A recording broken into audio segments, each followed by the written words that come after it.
Hello everyone, welcome to my channel Fight for Your Dreams. So let's fight with me. I am Amandeep.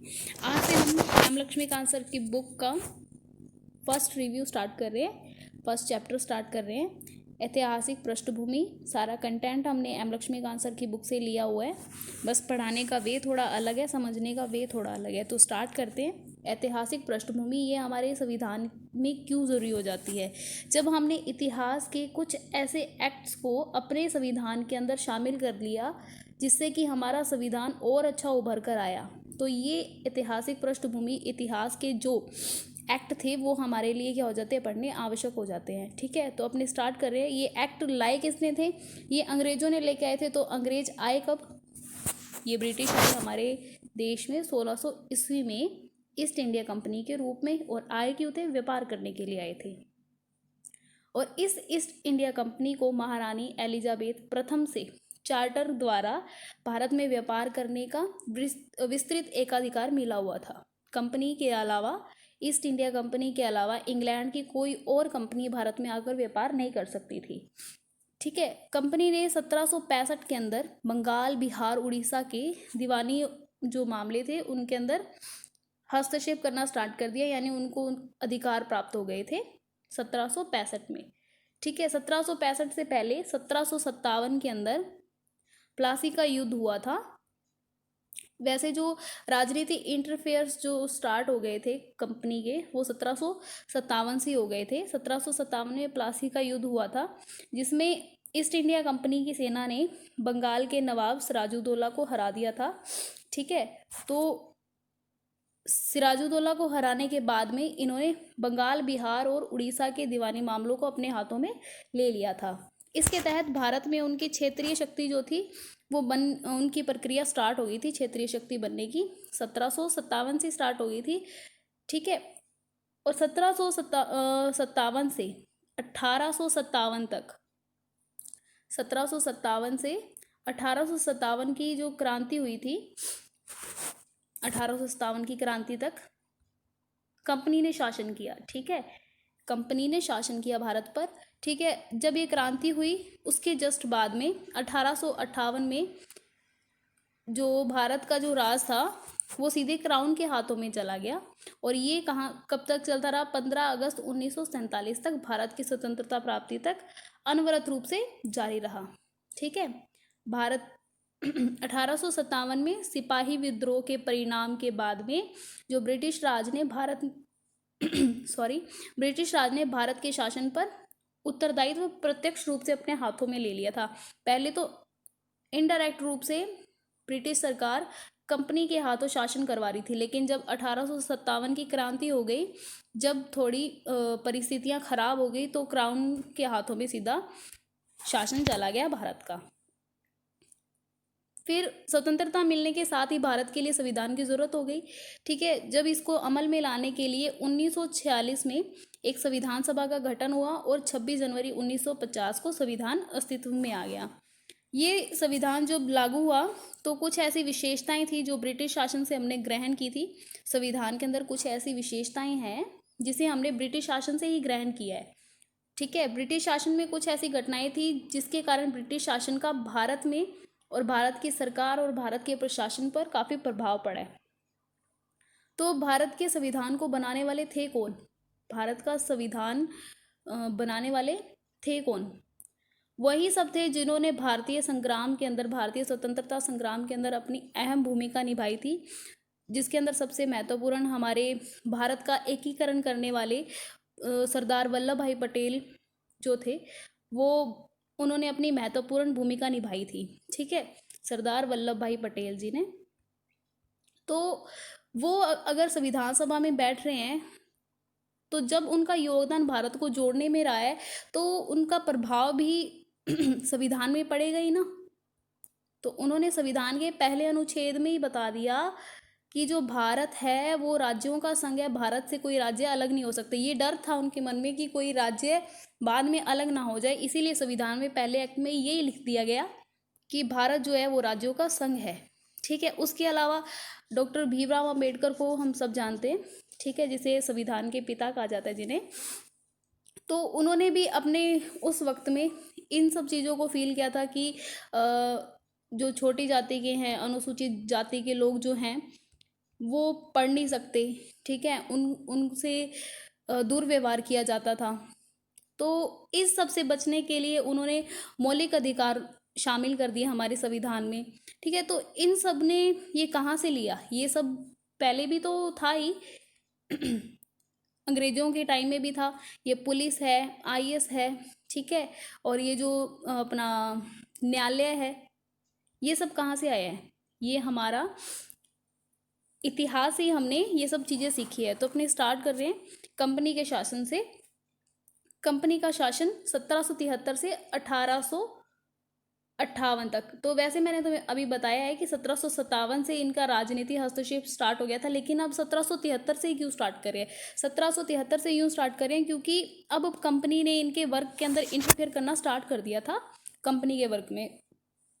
इस अधिनियम का 1773 के अधिनियम का बहुत ज़्यादा संवैधानिक महत्व है भारत में। तो क्या महत्व है? भारत में ईस्ट इंडिया कंपनी के कार्यों को नियमित और नियंत्रित करने की दिशा में ब्रिटिश सरकार द्वारा उठाया गया ये पहला कदम था। देखिए, इतने 1757 से इन्होंने इंटरफियर करना स्टार्ट कर दिया था इंडिया के पॉलिटिकल मामलों में।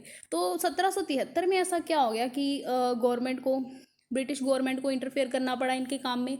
इतने सालों के बाद में हुआ ये कि जब 1757 का जब प्लासी का युद्ध हुआ था, तब ब्रिटिश के जो अखबार थे, इंग्लैंड के जो अखबार थे, उनमें ये छपा होगा कि ईस्ट इंडिया कंपनी जैसी छोटी सी कंपनी ने भारत के इतने बड़े राजा को, ठीक है, भारत की इतनी बड़ी शक्ति को हरा दिया।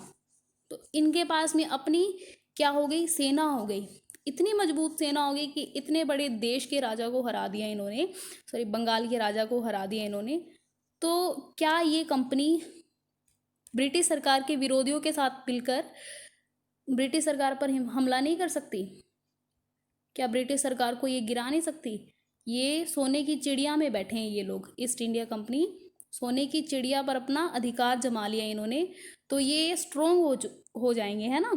स्ट्रोंग तो हो ही चुके थे जब इन्होंने दीवानी मामले और राजस्व मामलों के अंदर इंटरफेयर करना स्टार्ट कर दिया था। तो ये डर बैठ गया था गवर्नमेंट के अंदर। तो इनके खिलाफ भी काफ़ी वहाँ पर बातें होने लगी थी ब्रिटेन में। तो इसीलिए मजबूरन ब्रिटिश सरकार को इनके कार्यों को क्या करना पड़ा? नियमित और नियंत्रित करना पड़ा, रेगुलेट करना पड़ा, ठीक है। इसीलिए इस एक्ट का नाम पड़ा रेगुलेटिंग एक्ट, नियंत्रित करना पड़ा, है ना। तो ब्रिटिश सरकार द्वारा उठाया गया ये पहला कदम था, इसीलिए भी इम्पोर्टेंट हो जाता है। इसके द्वारा कंपनी जो भी वर्क कर रही थी उसको उनके काम को क्या मिल गई थी?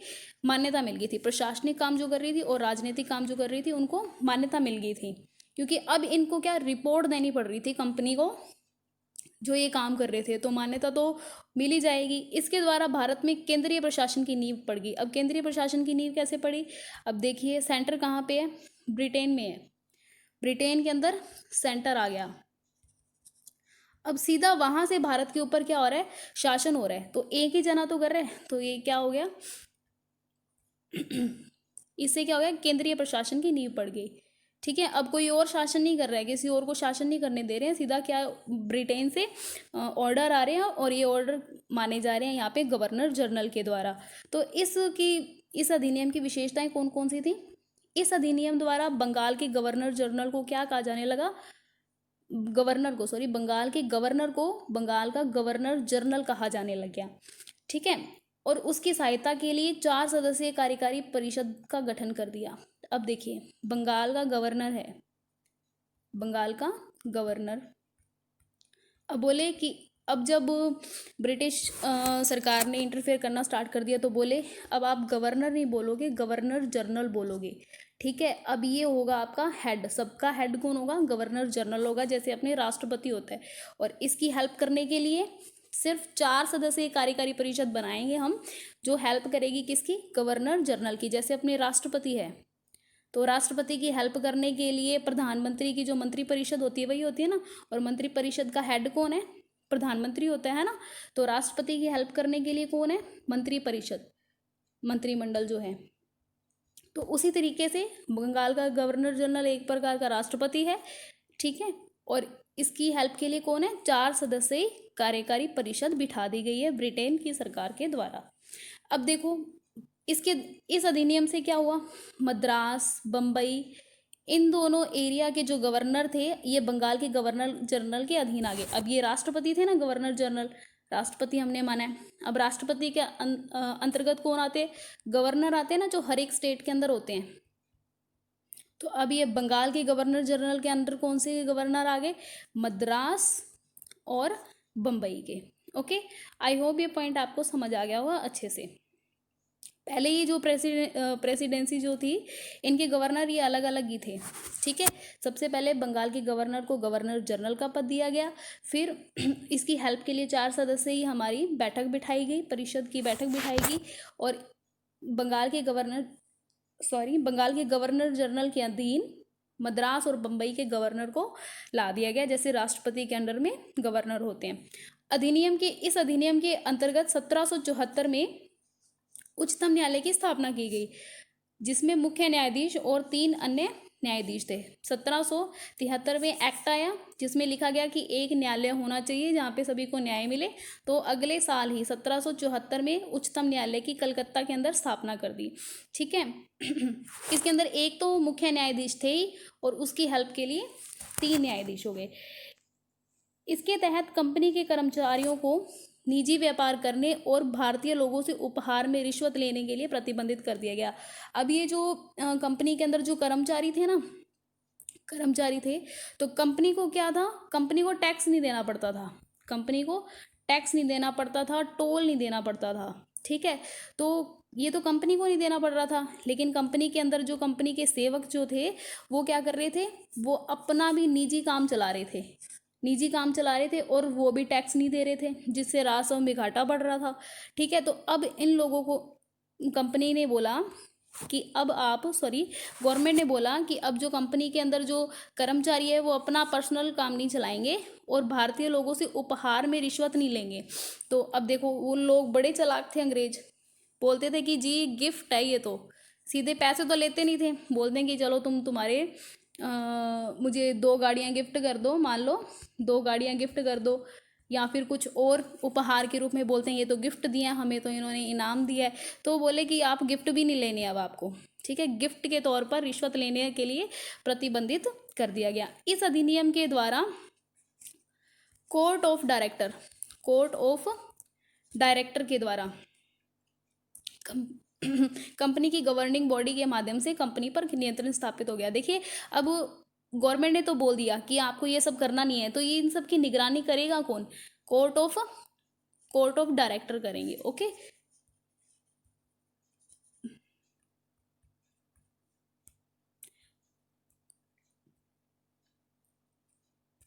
कोर्ट ऑफ डायरेक्टर के द्वारा कंपनी पर नियंत्रण स्थापित हो गया, और कोर्ट ऑफ डायरेक्टर को राजस्व, नागरिक और सैन्य मामलों की जानकारी ब्रिटिश सरकार को देना आवश्यक हो गया। इसी प्रकार क्या कंपनी के कार्यों को क्या मिली, मान्यता मिली। आई होप ये पॉइंट पूरा समझ आ गया होगा। नेक्स्ट पॉइंट पर चलते हैं। 1781 का संशोधन अधिनियम। संशोधन क्या होता है, ठीक करना, संशोधित करना। रेगुलेटिंग एक्ट 1773 की जो कमियां थी उनको ठीक करने के लिए ब्रिटिश संसद ने अमेंडिंग एक्ट ऑफ 1781 पारित किया, जिसे बंदोबस्त कानून भी कहते हैं, ठीक है। 1773 की कमियां थी, अब थोड़े दिनों में थोड़ी ना कमियों का पता चलेगा, धीरे धीरे कमियों का पता चलेगा। तो 1781 तक कमियां सामने आई, और इन कमियों को दूर करने के लिए 1781 का बंदोबस्त कानून आया, अमेंडिंग एक्ट ऑफ 1781 आया। इस कानून में हुआ क्या, सारी की सारी कमियां किस में थी, सबसे ज़्यादा कमियां थी सर्वोच्च न्यायालय के अंदर, जो सर्वोच्च न्यायालय को जो शक्तियां दी थी उसके अंदर ज़्यादा कमियां थी। तो वही देखते हैं कि इस कानून ने गवर्नर जनरल को, जो हेड जो थे, राष्ट्रपति का हमने रूप लिया था, ठीक है ना, राष्ट्रपति की जगह पे बिठाए थे ना गवर्नर जनरल को। तो इस कानून के तहत गवर्नर जनरल की जो काउंसिल थी, है ना, कितने सदस्यों की काउंसिल थी ये, 4 सदस्यों की। तो गवर्नर जनरल और काउंसिल को सर्वोच्च न्यायालय के क्षेत्राधिकार से बाहर कर दिया, बरी कर दिया, तथा ऐसी कृतियों के लिए जो उन्होंने पद धारण से के अधिकार से किए थे और उन्हें भी अलग कर दिया, ठीक है। जो काम उन्होंने अपने पद पे बैठे हुए किए हैं, पद पे रहते हुए उन्होंने जो काम किए हैं उस काम के लिए वो सर्वोच्च न्यायालय के सामने क्या नहीं है, उत्तरदायी नहीं है। ठीक है, तो किसको अलग कर दिया, गवर्नर जनरल और काउंसिल को सर्वोच्च न्यायालय के क्षेत्राधिकार से क्या कर दिया, बरी कर दिया। ठीक है, और कंपनी के जो सेवक थे, अब भ्रष्टाचार वाला इन्होंने पहले ही बोल दिया, जो अपना रिश्वत है वो रिश्वत नहीं ले सकते। तो क्या था, कंपनी के जो थे ना, कंपनी के सेवक एक दूसरे पे क्या कर रहे थे, हाँ केस कर रहे थे, केस करने लग गए थे एक दूसरे पे ही। तो ये तो प्रॉब्लम क्रिएट हो रही थी इससे। अब ब्रिटिश सरकार ने खुद ही के उनके लिए थोड़ी ना लाया था कोई ये एक्ट, कोई खुद की जो कंपनी है उनके लिए थोड़ी ना लेके आए थे एक्ट, दूसरों के लिए लेके आए थे ये। तो कंपनी के सेवकों को भी अपने कार्य के दौरान की गई कार्रवाई के लिए सर्वोच्च न्यायालय के दायरे से बाहर कर दिया। इस कानून में राजस्व संबंधी जो भी मामले थे या राजस्व की वसूली से संबंधी जो मामले थे वो भी क्षेत्र न्यायालय के क्षेत्र से बाहर कर दिया। ठीक है, बोले कि अब न्यायालय क्या क्या नहीं देखेगा, देखो एक तो गवर्नर जनरल, ठीक है, और जितने भी धन से संबंधित जो सिस्टम था, मामले थे, वो भी आप नहीं देखोगे, सर्वोच्च न्यायालय को इन्होंने कहा। ठीक है, अब सर्वोच्च न्यायालय के पास में बचा क्या, अब बचे लोग। अब देखो पूरे ये जो ब्रिटिश का जो सिस्टम था वो तो बाहर ही हो गया, गवर्नर जनरल बाहर हो गया, काउंसिल बाहर होगी, और जो कंपनी के सेवक थे वो भी बाहर हो गए इनके क्षेत्र से। बचे कौन, लोग। अब न्यायालय था कहाँ, कलकत्ता में था। तो इस कानून के द्वारा कलकत्ता के सभी निवासियों को सर्वोच्च न्यायालय के क्षेत्र के अंतर्गत कर दिया। इसमें व्यवस्था क्या बनाएगी, अब ये धर्म के आधार पर न्याय करेंगे। इसमें व्यवस्था बनाएगी कि न्यायालय में हिंदुओं के निजी कानूनों के हिसाब से और मुसलमानों के निजी कानून के हिसाब से मामलों को तय किया जाएगा। ठीक है, हिंदुओं को जो हिंदुओं के कानून हैं उनके हिसाब से न्याय दिया जाएगा, और मुसलमानों को मुसलमानों के कानून के हिसाब से न्याय दिया जाएगा। तो ये बात हमारे संविधान में ये बात हमने लागू नहीं की है। ठीक है ना, ये बात हमें गलत लगी तो इसमें हमने सुधार कर दिया। इसमें हमने क्या कर दिया, सुधार कर दिया। ठीक है, इस कानून के द्वारा यह व्यवस्था लाई गई कि प्रांतीय न्यायालय की appeal governor general in council के यहाँ जाएगी, ना कि सर्वोच्च न्यायालय में। अब देखो हमारे यहाँ क्या होता है कि जो प्रांतीय जो न्यायालय होते हैं उसकी अपील कहाँ जाती है, अपने से उच्च न्यायालय में जाती है। प्रांतीय की जाएगी उच्च में और उच्च की जाएगी सर्वोच्च न्यायालय में। लेकिन ये क्या कह रहे हैं कि जो प्रांतीय क्षेत्र के जो हमारे न्यायालय हैं उनकी अपील कहाँ जाएगी, गवर्नर जनरल की काउंसिल बॉडी में जाएगी, ना कि सर्वोच्च न्यायालय में। ठीक है, सर्वोच्च न्यायालय के पास में क्या रहा, सिर्फ कलकत्ता के नागरिक रहे, और उनको कैसे न्याय देना है, न्याय देना उनको धर्म के हिसाब से। इस कानून में गवर्नर जनरल इन काउंसिल को प्रांतीय न्यायालयों के लिए और काउंसिल के लिए नियम बनाने का अधिकार दे दिया। बोले कि अब जो गवर्नर की इन काउंसिल है ना, 4 सदस्यीय जो परिषद है, वो कोर्ट ऑफ डायरेक्टर्स के लिए और प्रांतीय न्यायालयों के लिए क्या बनाएगी, हाँ कानून बनाएगी। ठीक है, ये पूरा पॉइंट समझ आ गया। 1773 के अंदर तो हमने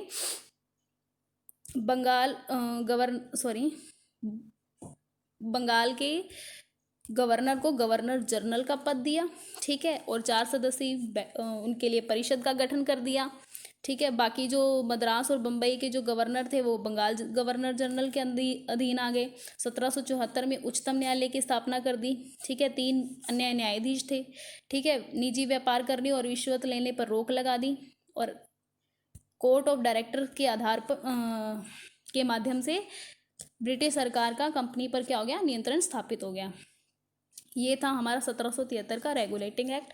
1781 के संशोधन में किस लिए किया गया, 1773 की जो कमियां थी, ज़्यादातर कमियां किस में थी, न्यायालय में थी, उन कमियों को ठीक करने के लिए ये अमेंडिंग एक्ट लाया गया था। ठीक है, गवर्नर जनरल और उसकी काउंसिल बॉडी को न्यायालय से मुक्त कर दिया गया। जितने भी धन संबंधी जो मामले थे उनको न्यायालय से बाहर कर दिया गया। कंपनी के सेवकों की जो कार्य थे उस कार्य की जो जिम्मेदारी से न्यायालय के क्षेत्र से उनको बाहर कर दिया गया, कंपनी के सेवकों को। ठीक है, और राजस्व वसूली जो के मामले जो थे उसको भी न्यायालय से बाहर कर दिया गया, उच्चतम न्यायालय से। ठीक है, उसके अलावा लाया क्या गया न्यायालय के अंतर्गत, कोलकाता के सभी निवासियों को न्याय देना, वो भी धर्म के आधार पर। ठीक है, और कानून बनाएगा कौन इनके लिए, बनाएगी गवर्नर जनरल की इन काउंसिल, ठीक है। और प्रांतीय न्यायालय की अपील गवर्नर जनरल की बॉडी में जाएगी, ना कि न्यायालय में, ठीक है। ये पॉइंट आप याद रखना। अब आता है हमारे पास में 1786 का अधिनियम। तो ये जो अधिनियम है ये राष्ट्रपति के पद से ही संबंधित है वैसे तो, ठीक है। देखो 1786 में लॉर्ड कॉर्नवालिस जो थे उनको बंगाल का गवर्नर जनरल नियुक्त किया गया था। तो उन्होंने जब ये पद स्वीकार करना था तो उससे पहले उन्होंने अपनी कुछ मांगे रख दी, जिसके अंदर उन्होंने कहा कि उन्हें विशेष मामलों में अपनी काउंसिल के निर्णयों को अधिभावी करने या फिर मना करने का अधिकार हो। तो आज भी हमारे राष्ट्रपति के पास में ये शक्ति या अधिकार है कि वो अपनी मंत्रिपरिषद के द्वारा दिए गए जो विचार है या फिर उनके द्वारा दिए गए जो निर्णय हैं उनको ना माने, ठीक है ना। और उन्हें सेनापति अथवा कमांडर इन चीफ का पद दिया जाए, तो ये भी राष्ट्रपति से ही जुड़ा हुआ है। तो तीनों सेनाओं के जो हेड होते हैं, तीनों सेनाओं के जो हेड होते हैं वो कौन होते हैं? राष्ट्रपति होते हैं, ठीक है। तो ये 1786 से हमें मिला है, ठीक है, एक्ट। आई होप आपको वीडियो अच्छा लगा होगा। अगर हाँ तो इसे लाइक, शेयर एंड सब्सक्राइब ज़रूर करें, लाइक ज़रूर कर दिया करें। Thank you, bye, take care, Jai Hind.